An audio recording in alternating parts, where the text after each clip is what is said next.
Tucumán es la provincia más pequeña de la República Argentina, pero también la más densamente poblada. Está ubicada en el noroeste del país y limita con las provincias de Santiago del Estero, Catamarca y Salta.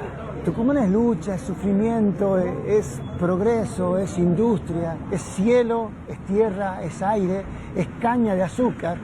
La historia de Tucumán está impregnada de la caña de azúcar. En estos granos, en estos cristales de azúcar se sintetiza toda la historia de la provincia de Tucumán. ¿Cómo pensar a Tucumán sin hablar de la caña de azúcar?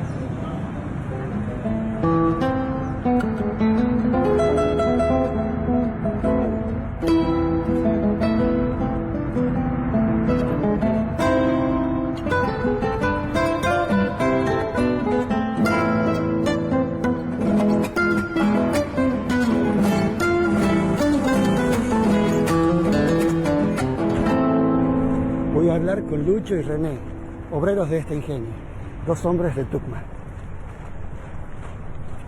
Yo nací acá, justo precisamente en esta zona, por acá estaba mi casita. Hasta los 21 años que me casé, me fui. Me fui a vivir a otra parte, pero sigo trabajando acá. ¿Y vos, Luis, qué relaciones tenés con el ingenio? Yo soy empleado de acá de esta empresa hace 30 años. ¿Cómo es el proceso ese? Desde que viene la caña, se la deposita acá hasta que sale en bolsitas.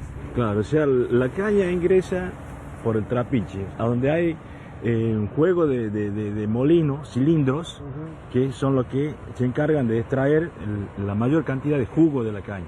Ese jugo sucio, porque sale sucio, sale del cañaveral con tierra, así los camiones lo cargan, pasa por una serie de tachos donde le ponen cal, le ponen azufre, y lo hacen hervir con todo eso para tratar de mantener el volumen de la sacarosa que nunca se caiga.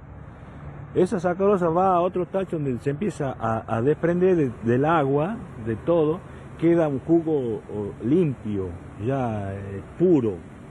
Eso se hace hervir, se va formando una miel. Esa miel pasa a unos tachos de cocimiento donde se genera un grano. Se descarga a unas máquinas centrífugas, se le extrae la miel que tiene esos granos y queda el granito de azúcar limpio, ya blanco. Desde la materia prima hasta que sale, es decir, la azúcar en sí, 24 a 36 horas. Parece magia, ¿no? Y sí, es una magia.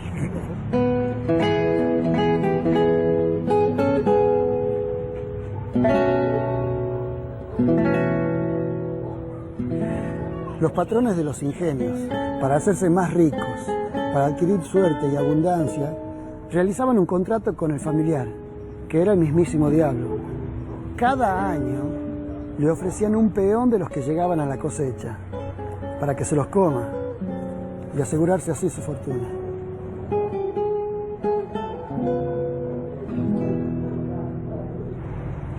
Y en esta realidad de los ingenios hoy, ¿ustedes creen en el familiar? Ahora que soy un hombre, no, o sea, pero antes, cuando era chico, una de las formas que mi viejo hacía para que uno le haga un poco de caso era precisamente decir, ojo con el familiar, no salgas mucho de noche porque sabes que anda dando vueltas ahí. Y uno no, realmente sí, daba miedo. Para mí no existió. O si existió, no fue una cosa mala, tal vez fue algo creado para un poco asustar a la gente, porque siempre el familiar le salía o le aparecía o le peleaba a aquel obrero que pedía algo. Te puedo asegurar que acá desapareció todas esas leyendas. Mito, hoy por hoy no existe nada.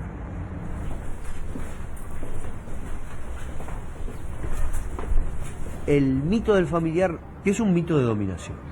Clodomiro Hilleret llega como un técnico francés de ferrocarriles en 1876 y rápidamente consigue créditos que le permiten instalar el primer ingenio llave en mano que hay en la Argentina, que es el ingenio Lules. Justamente porque el gran problema era crear el mercado capitalista de trabajo, instala el mito del familiar. Para ser rico hay que hacer una sociedad con el diablo. Digamos que no cambió mucho. El familiar es como una especie de perro, gran perro que anda rondando con una cadena de noche durante la zafra, particularmente en las noches de luna, que eran las noches donde los obreros decidían, o los peones decidían escapar. Entonces el familiar pasa a ser el mito de dominación y de temor y de pánico de prácticamente todos los ingenios hasta el peronismo. Con el peronismo desaparece el familiar, porque aparecen los sindicatos.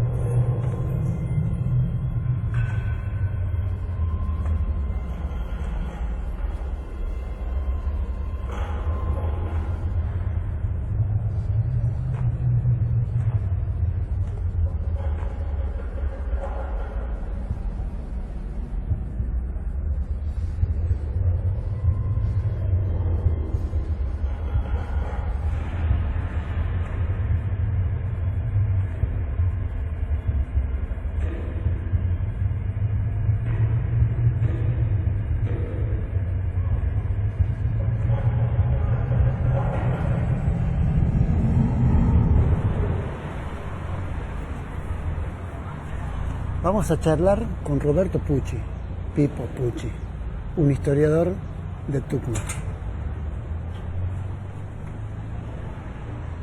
Van a ver lo que es. Muchacho, Esta acá es- estamos. Fua. Ponete cómodo, aunque, bueno, no es tan fácil ponerse cómodo acá, pero yo creo que entre sí. libros uno siempre tiene que estar cómodo, ¿verdad? Pipo, ¿qué significa Tucumán? Tucumán es la pregunta sobre el origen del nombre Tucumán. Una pregunta que es histórica, lingüística y yo diría mitológica, compañero. ¿Por qué se llama Tucumán? Las respuestas son infinitas y por lo tanto no hay una respuesta. Que Tucumán quiere decir el país del algodón, que Tucumán quiere decir el país de los tucutucu, que Tucumán quiere decir en quichua, hasta aquí no más, como si fuese la frontera del imperio incaico. ¿Qué significa el azúcar para Tucumán? Todo y nada. El azúcar es la historia entera de Tucumán y es también la historia de su desgracia, es la historia de su progreso, desarrollo, prosperidad, importancia y también la historia que habitamos hoy, ¿no?, de decadencia. Fue la primera industria potente y moderna en la República en el sentido de que en 1870, 80, en no menos de 10 o 15 años, se desarrolló acá un núcleo de fábricas completamente modernizadas. Es, como núcleo económico de actividad y productiva, el que mayor nivel de concentración de capitales tenía en todo el país. Y los que invierten en los ingenios es una combinación de viejas familias tucumanas que venían de los tiempos de la colonia, un tercio, de inmigrantes que llegan a lo largo del siglo XIX, franceses sobre todo, y capitales nacionales que cuando se vuelve una oportunidad interesante, en torno a 1880, vienen a también invertir y poner ingenios cordobeses y cuyanos, por ejemplo. Bueno, eso mide el impacto que esto puede haber tenido en la sociedad de esta pequeña provincia. En un territorio bastante reducido. Claro, el más pequeño de todo. ¿Cómo era la vida? ¿Cómo era la dinámica interna de esos pueblos? El ingenio era dueño de las casas que habitaban los empleados y los técnicos. El ingenio era dueño de los territorios en los que estaban asentados eso. El ingenio y la actividad social estaba toda entera vinculada Eran lo mismo. a la empresa, era una sola cosa. El ingenio era como que le otorgaba, era un convenio que le tenía que dar vivienda al trabajador. Esa escuelita que está de fondo ahí, por ejemplo, donde hice la primaria yo,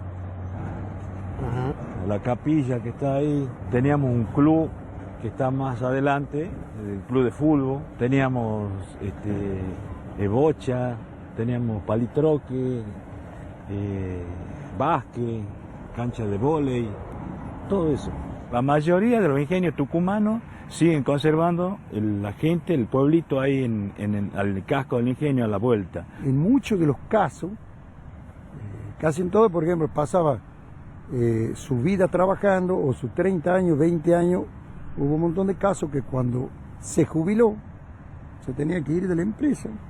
Bueno, muchos han salido de la empresa como entraron hace 30 años atrás. Por supuesto, con su jubilación, pero no tenían tal vez dónde ir a vivir. Estas son las casas que habitaban los empleados del Ingenio Santa Ana. Hay varias manzanas de este tipo de casas, todas iguales. Y alrededor de ellas se ubicaban las colonias de los empleados temporarios, los que venían solamente para la zafra.